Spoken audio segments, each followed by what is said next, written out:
सारी चीज़ें प्रधानमंत्री से मिलने और अमित शाह जी का प्रयास आंशिक रूप से सफल होने के बाद हुआ। एक एक घटनाएं हैं। अब उन्होंने तय कहा कि अगर आप रघुवर दास जी के दबाव में मुझे विधानसभा का टिकट नहीं देना चाहते हैं तो आप मुझे पहले ही बता दीजिए। कई लोगों ने मुझसे कहा कि आप क्या पागलपन कर रहे हैं, क्योंकि उस क्षेत्र में रघुवर दास जी 60,000 से अधिक वोट से जीते थे और 6 महीना पहले लोकसभा का चुनाव हुआ। मैंने कहा पागलपन ही समझिए, मैं तो अपने अपमान के कारण से ये चुनाव लड़ रहा हूँ, कोई जीत की गारंटी से थोड़ी लड़ रहा हूँ। कहीं भी जैसे में कोई संकट आता है तो बिना विचार किए कि इससे मेरा नुकसान हो सकता है, मैं उसके लिए खड़ा रहता हूँ। मेरी विचारधारा वही है जिसको मैंने 8वीं क्लास में स्वीकार किया था और लंबे समय तक काफ़ी परखने के बाद भी आज भी मैं उस पर अडिग। भाजपा से अलग हो गया तो विचारधारा से तो अलग नहीं हो गया। भाजपा की 10 गलतियाँ मैं निकाल सकता हूँ, विचारधारा की गलती तो नहीं निकाल सकता हूँ। ऐसा क्या हुआ कि आप रघुवर दास के धुर विरोधी हो गए? नहीं, मैं धुर विरोधी कैसे हुआ? मैं तो उनकी सरकार में मंत्री था और मंत्री रहते हुए मुझे लगा कि कई चीज़ें सही नहीं हो रही हैं। आप पूछ लिए रघुवर दास जी से, 2014 के पहले 2013 में उनके तरफ से ही ऑफर आया था। निशिकांत दुबे ने मुझसे कहा कि आप लोग दोनों आइए, मेरे साथ बैठिए और अपना मतभेद दूर करिए। हम लोग बैठे, सारे मतभेद दूर हुए। 2014 में काफ़ी संख्या में जीते, मगर जब सरकार बनने लगी तो उस समय तो रघुवर दास जी ने पहले ही कहा मैं इनको मंत्री नहीं बनाऊंगा। पहले लॉट पे नहीं बना, दूसरे लॉट में जब राष्ट्रीय स्तर के पदाधिकारियों ने दबाव डाला कि इनको तो बनाना ही बनाना है, तब मैं बना मंत्री।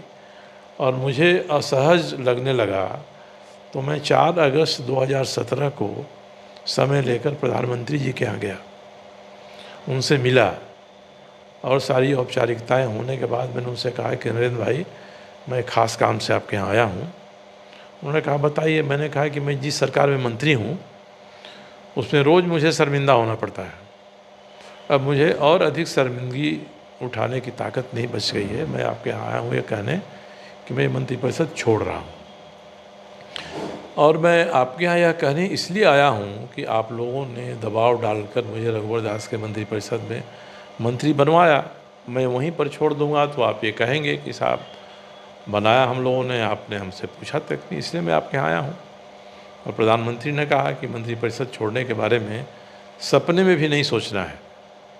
मैं अमित भाई से बात करता हूँ, आपसे बात करेंगे। अमित भाई से 15 दिन बाद मेरी बात हुई, सारी बातें हुई। उन्होंने कहा था कि मैं 15-16 सितंबर को 3 दिनों के लिए रांची आ रहा हूँ, 3 दिन रहूँगा रांची की राजधानी में, सारी चीज़ों को ठीक करूँगा। आए, उन्होंने ठीक भी किया, मगर जैसे एक जानवर की पूँछ होती है ना, जैसे छोड़ दीजिए फिर टेढ़ा हो जाती है। तो सितंबर में सब ठीक हुआ, जनवरी आते आते सब पुराने राह पर चला गया। तब मैंने सोचा कि मैं रोज़ रोज़ कहाँ से जाऊँ नेताओं के सामने अपना दुखड़ा रोने के लिए। मैंने अपना स्वतंत्र ढंग से काम करना शुरू किया। देख लीजिएगा कि रघुवर दास जी की सरकार बनने के 2 साल तक मैंने कोई प्रतिक्रिया नहीं व्यक्त की, सरकार के भीतर या सरकार के बाहर। ये सारी चीज़ें प्रधानमंत्री से मिलने और अमित शाह जी का प्रयास आंशिक रूप से सफल होने के बाद हुआ। एक एक घटनाएं हैं। अब उन्होंने तय किया कि मुझे आगे का टिकट नहीं देना है साहब, तो मैंने तो उस समय भी कहा कि अगर आप रघुवर दास जी के दबाव में मुझे विधानसभा का टिकट नहीं देना चाहते हैं तो आप मुझे पहले ही बता दीजिए। मैं प्रेस के मित्रों को बुलाऊंगा, अनाउंस कर दूंगा कि बहुत हो गया, पार्टी ने मेरे लिए बहुत किया, मंत्री रहा, विधायक रहा, सब रहा, अब मैं चुनावी राजनीति छोड़ रहा हूँ, मैं संगठन में लगाएगी तो काम करूँगा। तो मेरी बात तो कहाँ माना उन लोगों ने, नहीं माना। और बाद में मैंने राजनाथ सिंह से जाकर भेंट की दिल्ली में।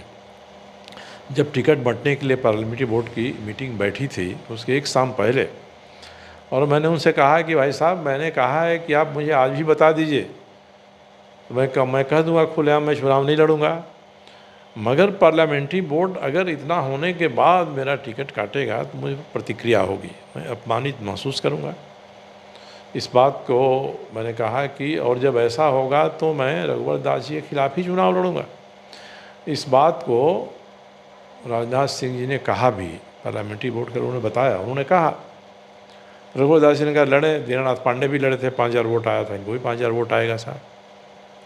प्रधानमंत्री ने तो बैठक में कहा था कि ऐसे सीटों पर क्या विचार करना है, भाई आगे बढ़िए, मगर ये लोग अड़े, मुझे टिकट नहीं देना था, उसमें पेंडिंग हो गया, उसमें भी कट गया होता तो एक बात होती। पार्लियामेंट्री बोर्ड की पहली मीटिंग में मेरे सीट पर निर्णय पेंडिंग, दूसरे बैठक में पेंडिंग, तीसरी बैठक में भी पेंडिंग, और चौथी बैठक हुई जब नॉमिनेशन दाखिल करने के लिए एक दिन बचा हुआ था, उसमें भी पेंडिंग रहा।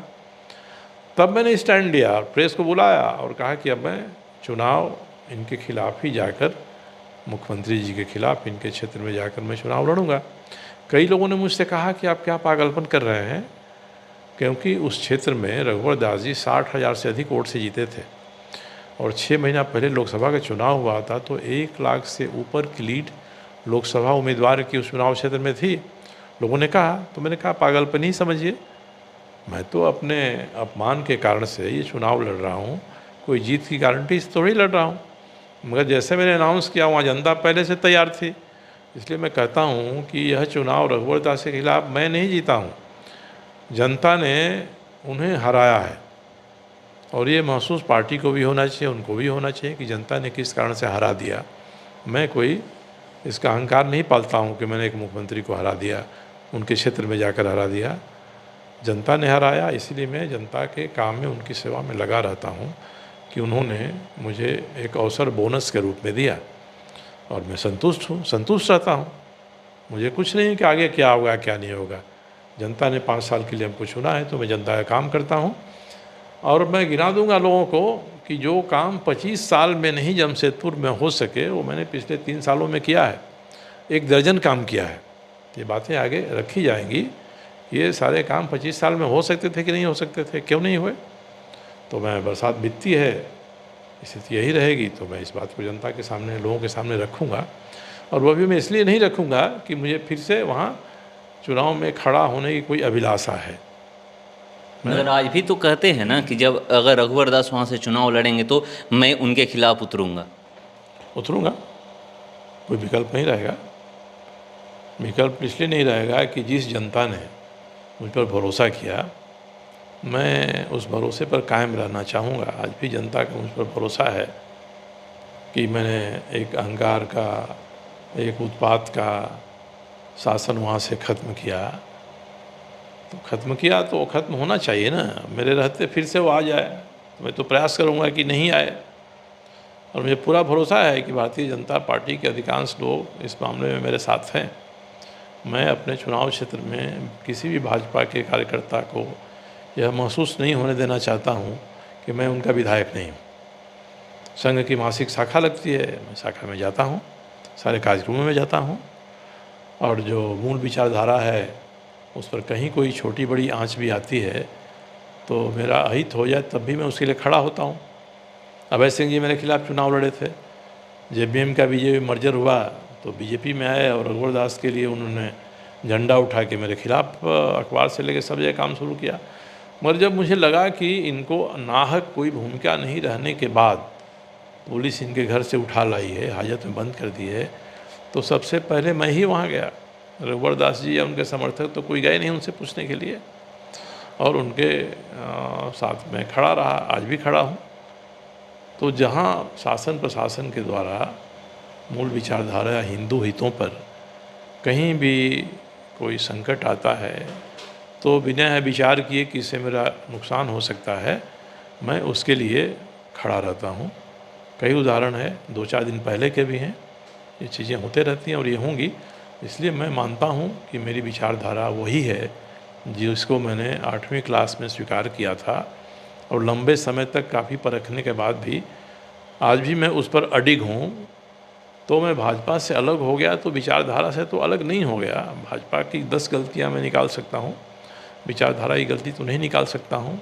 इसलिए मैं इस बारे में बिल्कुल साफ हूँ, स्पष्ट हूँ। समय आगे क्या आएगा क्या होगा ये कोई जानता नहीं है, पर अपने तई मैं बिल्कुल संतुष्ट हूँ, प्रसन्न हूँ, खुश हूँ। मुझे जो करना चाहिए मैं वो कर रहा हूँ, और आगे भी मुझे जो करना चाहिए मैं वही करूँगा।